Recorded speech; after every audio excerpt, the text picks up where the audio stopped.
어, 미국 사람들이 조지 워싱턴과 링컨보다도 더 존경하는 사람이 있습니다. 그게 누구냐면 벤자민 프랭클린이라는 사람입니다. 미국 건국의 아버지 중에 한 사람이죠. 그는 미국 건국의 독립의 주역으로 헌법 기초를 마련한 그러한 인물인 동시에 미국식 민주주의의 초석을 다진 그러한 정치가이기도 합니다. 또 뛰어난 문학을 남긴 작가이기도 하고요. 우리가 잘 아는 피레침이나 또 가로등을 발명한 과학자이기도 합니다. 미국 초초의 공식적인 외교관이었을 뿐만 아니라 더 나은 사회를 위해서 애쓴 사회운동가요, 또 교육자요, 언론인이요, 체육인이기도 합니다. 이렇게 여러 방면으로 활발하게 활동하면서 곳곳에 선한 영향력을 미쳤던 그런 인물입니다. 무엇보다도 미국 사람들에게 그에게 인식되어지는 것은 역사상 독립선언서, 프랑스의 동맹조약, 그리고 영국과의 평화협정서, 그리고 헌법 초안 등 미국을 탄생시켰던 4개 문서에 모두 서명한 사람이 이 사람 프랭클린 한 사람입니다. 이렇게 위대한 영향력을 가진 이 벤자민 프랭클린의 묘비에 쓰여진 묘비명이 무엇일까요? 뜻밖에도 그의 묘비에는 이렇게 써져 있습니다. 인쇄업자 프랭클린. 그 이유는 프랭클린이 직접 써달라고 유언을 남겼기 때문입니다. 그는 늘 겸손했고 평생 검소하고 소박한 그런 미덕을 실천한 사람이었습니다. 이런 프랭클린을 사람들은 이렇게 호평합니다. 스스로 성공의 공식이며 그리고 그 성공이 가져다진 권력과 부를 뛰어넘는 위대한 현자였다라고요. 그에게 있어서 선한 영향력을 미쳤던 그의 삶을 돌아보면서 그가 삶의 원칙들을 정했는데 그게 몇 가지 제가 소개하고 싶습니다. 하나는 몸이 무겁고 나른할 때까지 먹지 말고 취할 때까지 마시지 마라. 다이어트도 좋습니다. 그래서 또한 남과 나에게 이롭지 않는 말을 하지 말라. 저에게 아주 비수와 같이 꽂히는 말입니다. 그런가 하면 해로운 책략은 꾸미지 말고 결백하고 공평한 사고방식을 가져라. 우연히 벌어진 일이나 불가피한 일에 화를 내지 않는다. 그리고 무엇보다도 제가 이 벤자민 프랭클린을 선택하며 서론을 다뤘던 것은 바로 이겁니다. 성은 건강과 자손을 위해서만 사용한다. 오늘 우리가 설교를 준비하면서 성에 대한 정의를 찾던 중에 이 문구를 발견했습니다. 너무나도 접목하기에 너무나도 딱 맞는 말씀이었습니다. 프랭클린의 생각 속에서는 우리가 생각하는 성은 건강과 자손을 위해서만 사용하라는 것입니다. 여러분 어떻게 생각하십니까? 성은 영육혼의 건강과 자손 반성을 위한 목적으로 사용되어야 한다라는 것이죠. 하나님은 남자와 여자를 창조하시고 그들에게 복을 주시며 말씀하십니다. 생육하고 번성하며 땅에 충만하라. 건강하게 생육하고 자손을 번성하게 하고 땅에 충만하게 하는 목적으로 우리에게 성을 주셨다라는 것입니다. 그런데 현 시대 속에서 이 성은 어떤 목적으로 우리에게 이해되고 있는지 한번 생각해 보시기 바랍니다. 특히 자라나는 세대에게 있어서 이 성은 육적인 쾌락을 위한 수단일 뿐인가라는 그러한 생각을 들 때가 참 많이 있습니다. 요즘에 전국적으로 또 세계적으로 유행되고 있는 동성애나 샤다즘, 미조하임, 간음, 포르노, 아동학대, 수간 등 건강을 해치는 이러한 많은 그러한 성적인 그러한 행위들이 있습니다. 오늘 말씀을 통해서 하나님께서 우리에게 주신 성에 대한 근본적인 그러한 이해가 있기를 원하는 마음으로 오늘 말씀을 준비했습니다. 참 다루기 힘든 그러한 말씀이기도 하지만 우리 안에 거룩이라는 단어를 말하기 위해서는 이 성에 대한 부분을 건드리지 않고는 이 거룩을 말할 수 없기 때문에 그렇습니다. 바울 사도는 주 51년경에 고린도에서 데살로니가를 썼는데 바울 서신 중에 데살로니가 전서가 가장 먼저 쓰여진 것으로 알려지고 있습니다. 이 데살로니가 도시는 마게도냐의 주요 도시 중에 하나로 그리스 북부 지역에 위치한 가장 큰 항구 도시였습니다. 교통의 요충지였고 상업이 발달하고 경제적인 번영을 누리는 그러한 도시였습니다. 바울이 제2차 전도 여행을 하면서 3주간 유대인의 회당에서 성경을 강론하고 십자가에 죽으시고 부활하신 예수님이 바로 그리스도이시다라고 전했을 때 많은 경건한 헬라인들과 기부인들이 바울을 따랐습니다. 그런데 이것을 시기한 유대인들이 불량배들을 동원해서 소동을 일으키고 그 데살로니가 사람들은 바울과 실라를 구하기 위해서 베레아로 급하게 도망시킵니다. 이렇게 짧은 기간 동안 데살로니가 사람들과 복음을 전하고 어쩔 수 없이 그곳을 떠나왔지만 바울이 전한 복음을 받아들인 이 데살로니가 사람들에게 있어서 박해로 인하여서 그들의 믿음을 버려버리거나 끊어버리지 않을까라는 걱정이 이 바울의 머릿속에 항상 떠나지 않았습니다. 그러던 어느 날이었습니다. 이 데살로니가에 있는 디모데가 고린도에 있는 바울 사도에게 다가와서 데살로니가의 그 교회 소식을 전해주게 됩니다. 그들이 박해를 견디었다라는 거예요. 믿는 자의 본이 되었다라는 거예요. 이 바울은 이 데살로니가 교회를 통한 그 이야기를 들으면서 그들을 격려하고 칭찬해주고 가르치고 권면하기 위해서 오늘 데살로니가 전서를 쓴 것입니다. 1장과 3장에 보면 데살로니가 교회에 대한 바울 사도의 칭찬과 변호의 그러한 내용이 있는가 하면 4장에서 6장은 바울 사도의 도덕적인 교훈과 권면으로 구성되어 있습니다. 특히 오늘 본문 4장 1절로 8절은 거룩한 삶에 관하여 매우 구체적이고 단호하게 우리에게 권면하고 있습니다.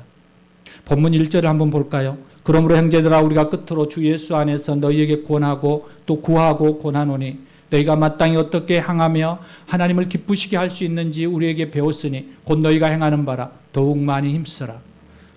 바울 사도가 데살로니가 교회 성도에게 구하고 권면하는 것이 있는데 그것은 자기의 뜻과 생각을 전하는 것이 아니라 바로 하나님을 기쁘시게 할 수 있는 것에 대해서 말해주고 싶다라는 거예요. 그리고 바울이 요구하는 것은 뭐냐면 주 예수 안에서 요청하고 권면한다라고 말합니다. 사랑하는 여러분, 바울의 권면에서 하나님을 기쁘시게 하는 것은 예수 그리스도 안에서 반드시 이루어질 것이라는 그 믿음이 있다라는 거예요. 여러분, 우리 안에 예수 그리스도로 인하여서 하나님이 기쁘시게 하는 것에 대한 우리의 소원이 있다면 그것이 믿음으로 우리 안에서 고백되어질 때 그것이 성취되어질 것에 대해서 믿음으로 반응하십니까? 우리가 하나님께서 너희는 나에게 구하라 그리하면 내가 이룰 것이라고 내가 속히 성취할 거라고 말씀하시는 그 하나님의 말씀 앞에 우리가 믿음으로 반응하십니까? 대답이 없는 걸 보면 그냥 습관적일 수 있다는 거죠. 왜냐하면 기도의 응답을 잘 받지 못했기 때문일 수도 있습니다. 그런데 우리가 한 가지 놓치지 말아야 하는 것은 하나님께서 우리의 기도를 들으시고 응답하시겠다라고 얘기하는 그 앞에 부분이에요. 우리는 하나님이 성취하시고 하나님이 이루어 주신다라는 그 단어에만 꽂혀서 우리는 거기에 집중하지만 그러나 하나님께서는 우리의 기도를 들어주시기 위해서 전제를 항상 가지고 있는 거예요. 뭐예요? 너희가 내 안에 내가 너희 안에 있을 때 하나님의 나라와 의를 위하여 기도할 때 여러분 이 전제 하나님을 기쁘시게 할 때라는 거예요. 하나님을 기쁘시게 할 때 포도나무가 그 가지에 붙어 있을 때 우리가 하나님 앞에 붙어 있을 때 하나님과 같은 뜻을 가지고 있을 때 하나님께서 그것에 대해서 들으시고 응답하시겠다라는 거예요. 그런데 우리의 삶은 하나님이 기뻐하시는 것과 거리가 멀고 하나님의 포도가지에 붙어 있지 못하고 우리의 삶은 내가 원하고 내가 뜻하고 내가 소망하는 것으로만 가고 있으면서 우리의 기도가 왜 응답되지 않을까라는 의구심을 갖고 있다는 거예요. 사랑하는 여러분, 바울은 이것을 가르쳐주고 있는 거예요. 하나님이 기쁘시게 하는 그 안에서 예수 그리스도 안에 반드시 이루어질 것에 대한 믿음을 강조하고 있는 거예요. 바로 이 데살로니가 교인들에게는 그 믿음이 있다라는 것이죠. 그러면서 그가 이렇게 얘기합니다. 행하는 바 더욱 많이 힘쓰라. 하나님을 기쁘시게 하는 것이 무엇인지 데살로니가 교회 성도들이 알았다면 그것을 실천하라는 거예요. 그런데 디모데가 와서 무슨 얘기를 하냐면 그렇게 실천하고 있다라고 얘기하는 거예요. 그러니까 바울이 얼마나 기뻐했겠습니까? 야고보 기자가 말하는 것처럼 믿음은 지식, 곧 배움의 것을 실천하지 않으면 죽은 것이라고 말하고 있는데, 지금 바울 사도는 이 데살로니가 교회 성도들이 믿음의 역사와 사랑의 수고와 소망의 인내를 가지고 그들의 살아있는 믿음을 소유하고 있다라는 이야기를 듣고 있는 거예요. 그러니 하나님 앞에 감사할 수밖에 없는 것이죠. 그들의 차원이 한 단계 더 높아졌다라는 거예요. 믿음의 삶이 그들이 더 깊어졌다라는 거예요. 사랑하는 여러분, 제가 이 교회에 온 지 7년째입니다. 여러분, 제가 왔을 때와 지금의 여러분의 모습 속에서 변화가 있나요? 좀 더 높은 차원으로 하나님 앞에 더 높이 쓰임받고 있나요? 그 하나님 앞에 좀 더 가까이 가려고 여러분 발버둥 치고 있나요? 예수 그리스도의 성품이 여러분 안에 조금씩 물들어가고 있나요? 우리 안에 이 마음을 좀 들여다보기를 원합니다. 우리가 예수 그리스도로 말미암아 너에게 무슨 명령을 줄 것을 너희가 아느니라. 바울은 지금 그들에게 말하면서 뭐라고 얘기하냐면 너희가 이미 알고 있다라는 거예요. 모르는 게 아니라는 거예요. 내가 너희와 3주간 같이 있으면서 이미 다 말해 주었던 내용이라는 거예요. 여러분, 우리가 몰라서 실천하지 못하는 게 아니라 우리의 마음이 없기 때문에, 우리가 하기 싫어서 안 하는 게 아니라 하나님으로부터 멀어져 있기 때문에 우리의 모습들이 그러지 않는가라는 거예요. 여러분, 하나님을 모르기 때문에, 하나님의 뜻을 우리가 알지 못하기 때문에 순종하지 못한다라는 말을 하지 않기를 원합니다. 여러분이 아는 만큼만, 지금 여러분이 알고 있는 그만큼만이라도 순종하며 하나님 앞에 나아간다면 여러분은 지금쯤 성자라는 말을 들을 수밖에 없을 것입니다. 몰라서가 아니라 우리가 하나님으로부터 멀어져 있기 때문이라는 거예요. 세상 안에 너무나도 그 세상 가치에 우리가 혼탁하게 되어져 있기 때문이라는 거예요. 그래서 바울은 말씀하고 있는 거예요. 내가 너희에게 기뻐하시는 것이 무엇인지 권면하고 명령하기를 다시 한번 하고 싶다라는 거예요. 그러면서 3절과 8절에 그 권면하는 내용을 구체적으로 설명하고 있습니다. 먼저 3절을 한번 보십시오. 하나님이 기뻐하는 것 중에서 하나님의 명령이자 그분의 뜻이 이것이니 무엇라고 얘기하나요? 거룩함이래요. 거룩함. 사랑하는 여러분, 거룩함은 2절에서 하나님의 명령이며 3절에서 하나님의 뜻이라고 강조하고 있습니다. 즉 하나님의 명령과 뜻은 무엇이라는 거예요? 거룩함이라는 거예요. 성경은 처음부터 끝까지 하나님께서 하나님의 자녀에게 끊임없이 요구하는 것이 있는데 그것이 바로 거룩함이에요. 하나님께서 구약성경 이스라엘 백성들에게 하신 말씀도 거룩이었고, 사도신경을 신약시대의 모든 사도들에게 통하여서 초대교회에 말했던 것도 거룩이었어요. 레위기 11장 45절에 너희는 너희 하나님이 되려고 너희를 애굽 땅에서 인도하여낸 여호와라. 내가 거룩하니 너희도 거룩할지어다. 이 말씀을 그대로 베드로 사도가 가지고 와서 베드로전서 1장 16절에 기록되었을 때 내가 거룩하니 너희도 거룩할지어다. 하나님의 속성이에요. 하나님의 속성. 하나님을 믿는 사람들에게 그분의 속성인 거룩함이 있어야 한다라는 거예요. 그래서 바울 사도가 데살로니가 교회 성도들에게 가장 우선적으로 중요한 권면을 할 때 무슨 단어를 쓰냐면 거룩함이에요. 거룩함. 믿음의 사람들에게 내가 하나님의 자녀입니다, 내가 예수를 믿는 사람입니다 라고 말할 때 우리 안에 무슨 속성이 드러나야 된다는 거예요? 거룩함의 속성이 드러나야 되는 거예요. 그런데 거룩한 사람들은 어떤 사람인지 3절과 6절에 지금 이야기하고 있습니다. 3절에 음란을 버리는 것이며, 4절에 각자 자신의 아내를 거룩함과 존경함으로 대할 줄 아는 것이며, 5절 하나님을 모르는 이방인과 같이 세욕을 따르지 말 것이며, 6절 분수를 넘어서 형제를 해하지 않는 것입니다. 여러분, 여기서 여러분 거룩함을 잃어버릴 수 있는 그러한 요지들이 별로 그렇게 많지 않습니다. 여러분 이렇게 살아가지 않잖아요. 그러면 여러분 거룩한 사람들이죠. 여기서 보면 4개의 구절에 걸쳐서 여러 가지를 나욕하지만 여러 항목인 것처럼 우리 눈에 보여지지만, 그런데 서로 분리되어진 것이 아니라 밀접하게 연결되어 있고 다른 사람들과의 관계 속에서 영위할 수 있는 그런 단어들이에요. 그러니까 정리해 보면 이런 거예요. 거룩한 삶이란 음란으로부터 자신을 멀리하는 것이에요. 또한 음란으로부터 자신을 멀리하는 것은 바로 우리 안에 계속적으로 일어나는 육적인 세욕을 따르지 않는 것이에요. 또한 거룩함은 자신의 아내와 남편을 거룩함과 존귀함으로 대하는 방법을 아는 것을 말하고 있고, 그리고 더 나아가서 정욕으로 인해서 자기의 분수를 넘어서 성적 부도덕함으로 인하여서 형제와 다른 사람들을 해하지 않아야 된다라는 것을 말하고 있는 거예요.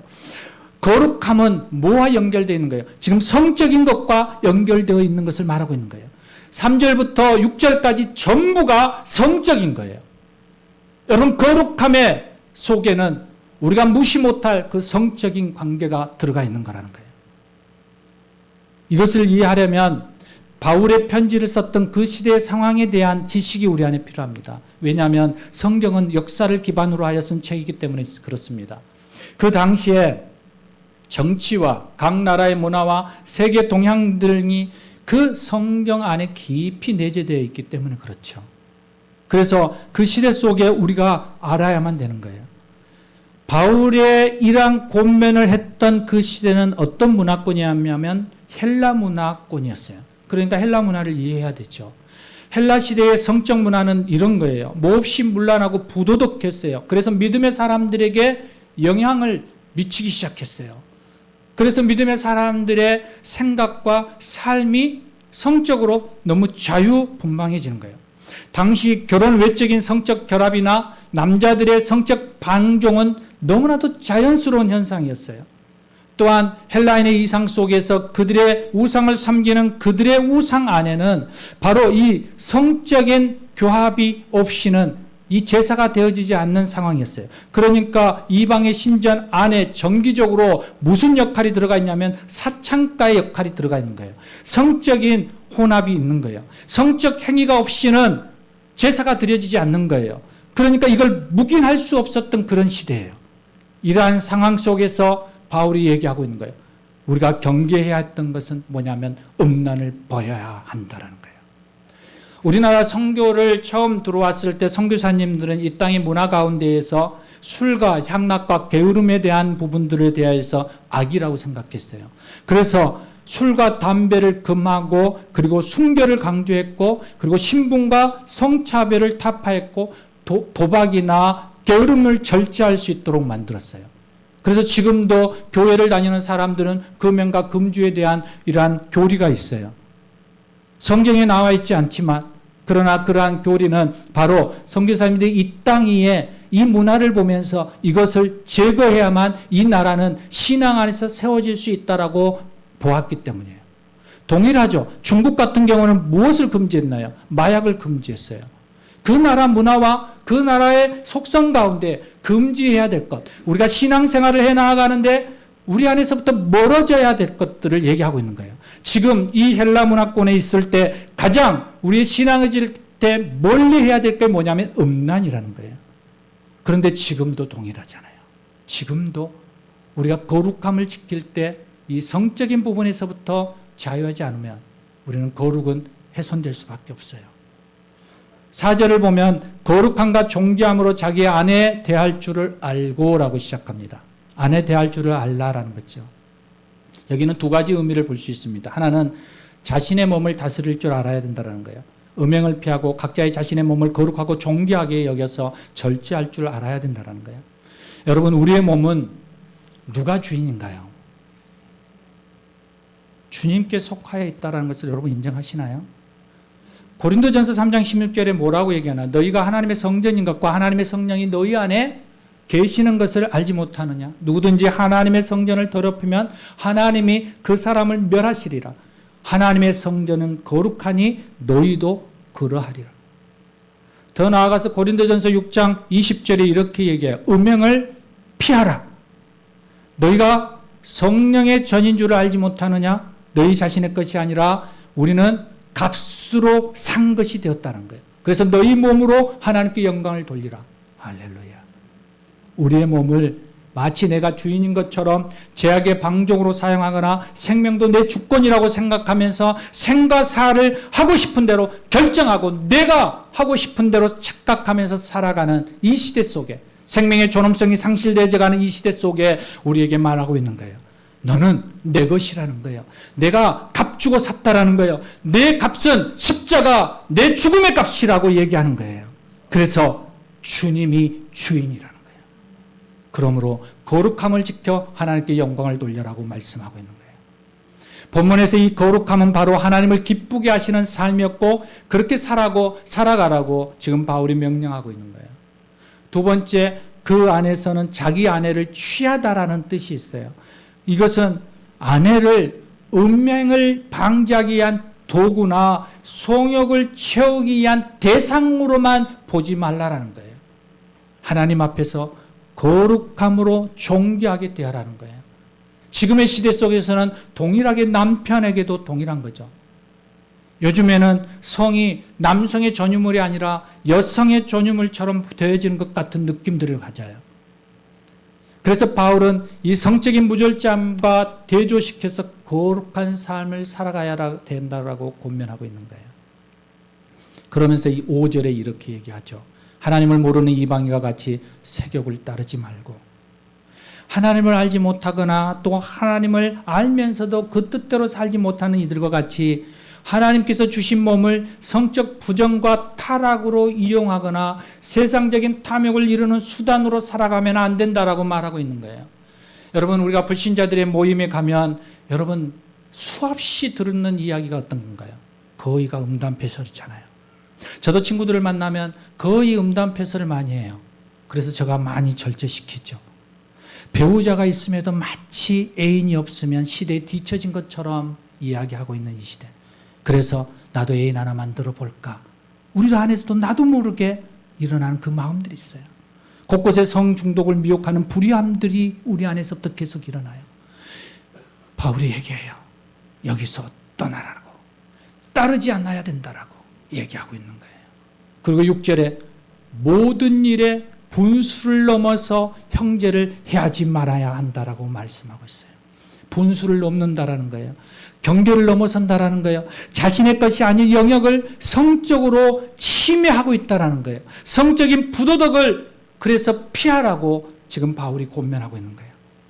성적의 욕망을 이기지 못하고 다른 형제의 아내와 부도덕한 성적 관계는 결국 자신뿐만 아니라 어떻게 되나요? 형제와의 관계를 해하는 일까지 일어나기 때문에 그래요. 그러면서 하나님은 이러한 불의한 모든 일에 반드시 심판하실 것에 대해서 말씀하시는 거죠.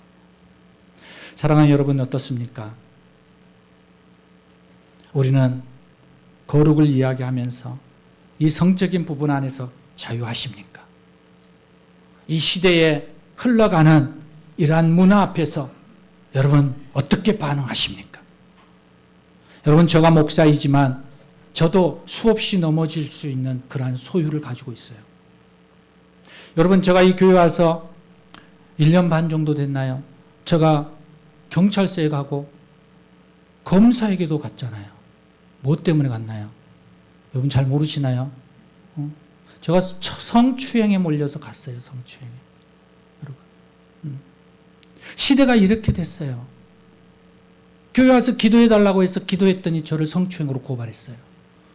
아내가 없었으면 정말 큰일 날 뻔했죠. 그래서 우리가 지금 CCTV 달았잖아요.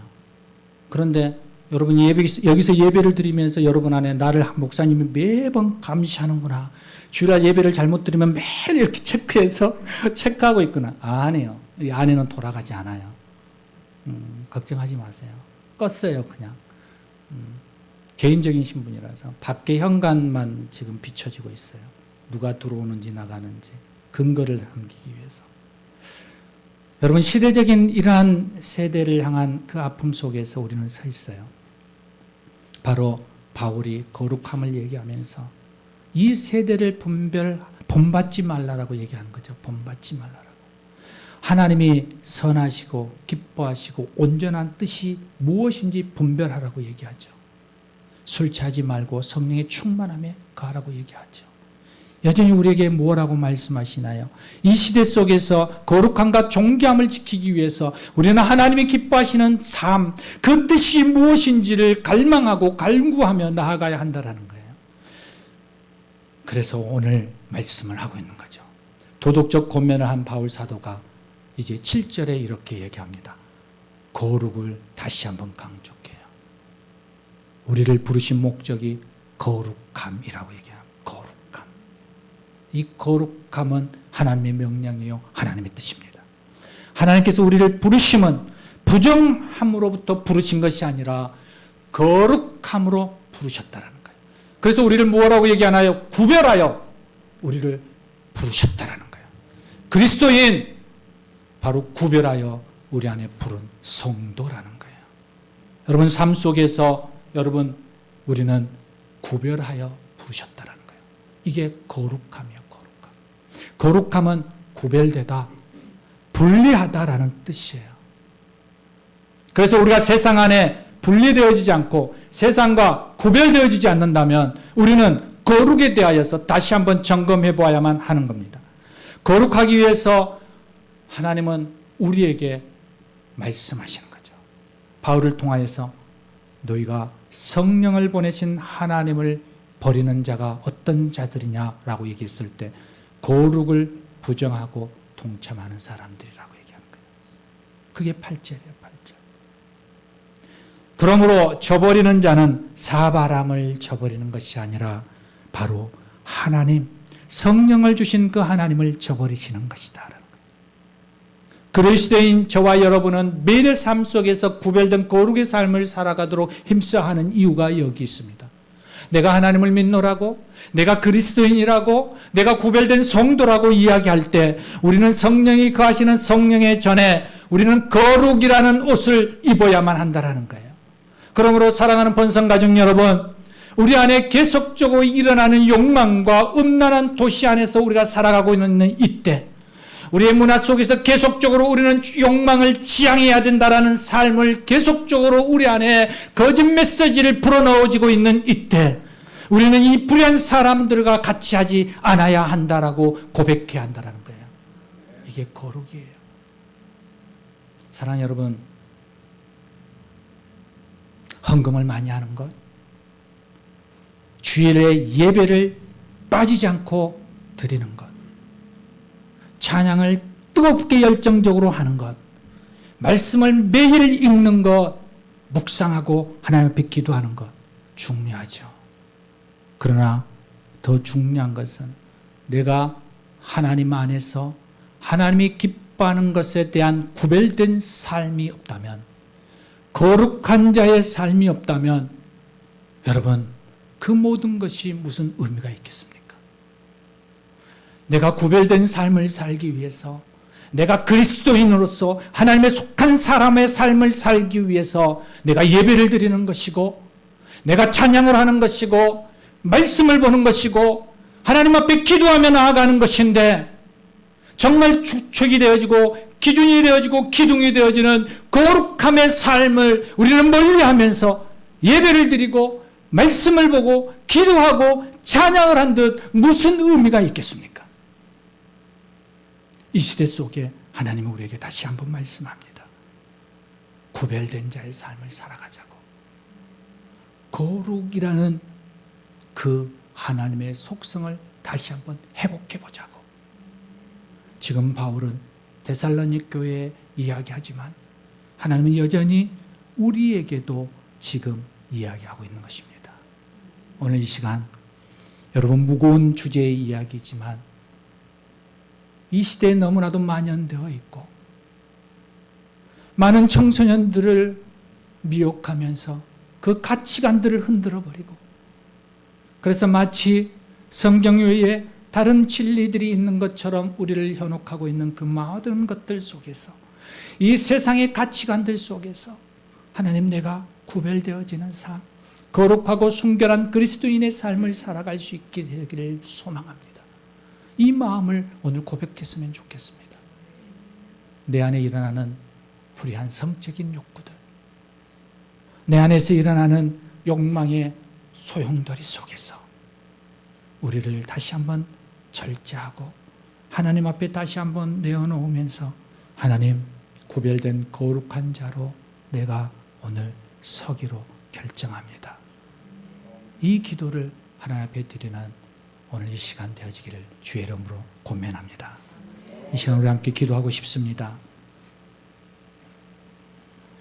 오늘 믿는 사람들에게 하나님의 거룩함이 능력이고 힘이라고 이야기합니다. 이 시간 우리 각자의 삶을 좀 돌아보기를 원합니다. 우리 안에 말씀 안에서 거룩하고 구별된 하나님의 자녀로 살아가는데 내게 있어서 방해되는 요소가 무엇인지, 세상적인 가치인 돈과 섹스와 권력에서 난 자유하고 있는지, 아니면 무엇 때문에 내가 그것에 얽매여 살고 있는지, 오늘 이 시간 하나님의 말씀 앞에 거룩함을 방해하는 것들로부터 오늘 이 시간 우리가 돌아보고 예수 그리스도의 이름으로 그것들로부터 떠나기를 선포하며 나아갔으면 좋겠습니다. 오늘 이 시간 우리 함께 말씀을 생각하시면서 우리 깊이 있게 하나님 앞에 고백하며 나아가겠습니다. 함께 기도하시겠습니다. 주님, 그렇습니다. 아버지, 내 삶 속에 아버지,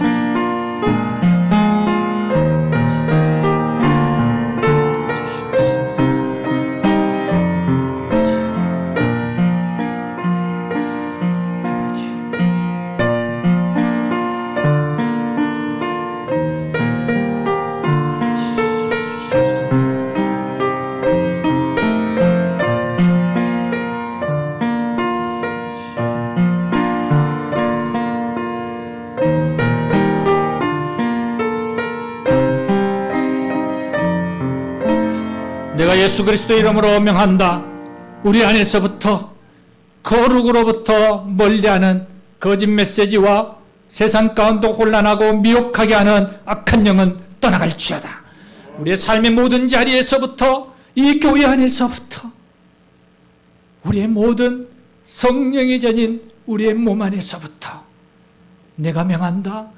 예수 그리스도 이름으로 명하노니 너희는 묶임을 풀고 떠나갈지어다. 떠나갈지어다. 떠나갈지어다. 이 시간 우리 함께 하나님 앞에 다시 한번 기도하며 나아가기를 원합니다.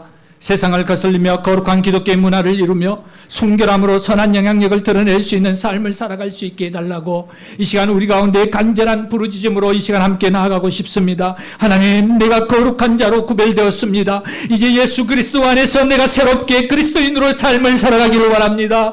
하나님, 나를 다스려 주시옵시고 내가 구별된 거룩한 자로 이 땅에 선한 영향력을 드러낼 수 있는 믿음의 자녀로 살아갈 수 있게 주시옵소서. 이 시간 이 마음을 가지고 우리 다 같이 주여 한번 해주시고 하나님 성령의 사람으로 세워달라고 이 시간 우리 함께 다 같이 뜨겁게 기도하겠습니다. 함께 기도하시겠습니다. 주여! 주님, 이 시간에 당신의 영으로 우리 안에 임하여 주시어서 하나님 주님 앞에 신실한 믿음의 반응으로 나아갈 수 있게 하여 주시옵소서. 성령이 우리를 다스려 주시옵시고 성령이 우리를 붙들어 주시어서 아버지 앞에 거룩의 모습으로 나아갈 수 있도록 주님 도와주시옵소서. 이 시간 어둠의 영들이 떠나가고 아버지 우리 안에서부터 자리 잡고 있는 악한 영들이 떠나가며 아버지 하나님 앞에 거룩의 모습으로 순결한 자의 모습으로 아버지 하나님의 주님 앞에 설 수 있게 하여 주시옵소서.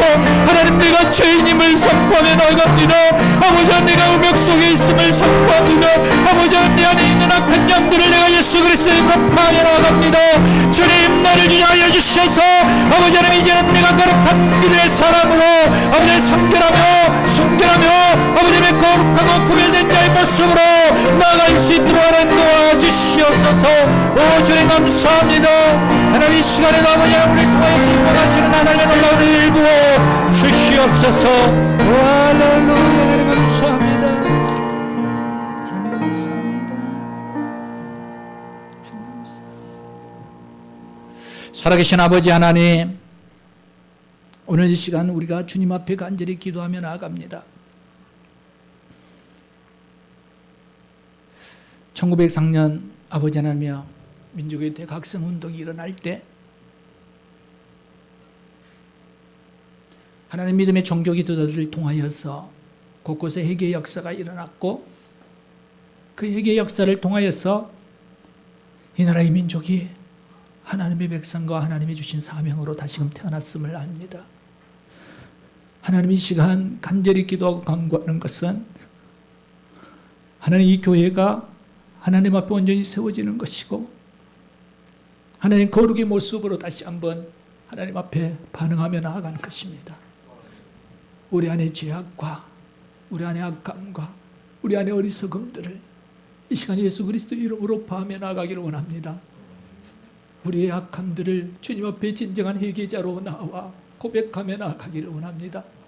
하나님, 이 교회 목사로 세웠고 하나님 리더로 세웠지만 여전히 내 안에는 갈등과 죄악과 어둠이 있음을 고백합니다. 하나님, 내 안에서부터 일어나는 이 어둠을 제하여 주시고 하나님 앞에 구별되고 순결한 자의 모습으로 서서 아버지 하나님 이 교회 안에 선한 영향력을 드러내고 아버지 하나님 이 교회 안에 하나님을 바라보고 정직하게 순결하게 세워질 수 있는 아버지 믿음의 그러한 흐름들이 일어나게 하여 주시옵소서. 세상의 회파와 세상의 거짓 가치관 속에 우리가 휘말려 들어가지 않게 하시고 아버지 하나님 분리되고 대적하고 선포하며 아버지 하나님 이 땅을 하나님이 주시는 마음으로 사랑하고 섬기며 하나님의 나라를 세워갈 수 있는 은혜를 부어주시옵소서. 오늘 아버지 하나님 신실한 마음으로 주님 앞에 고백하며 나아갑니다. 하나님, 우리 안에 머물고 있는 악한 영들, 거짓과 위선과 또 성욕과 또한 부정한 것으로부터 매어 있는 우리의 모든 생각들과 감정들과 우리의 모든 혼미케 하는 것들로부터 우리를 자유케 하여 주시옵시고 우리의 묶고 있는 모든 올무가 끊어지는 역사가 일어나게 하여 주시옵소서. 우리 주 예수 그리스도 이름으로 간절히 기도드리옵나이다. 아멘. 아멘.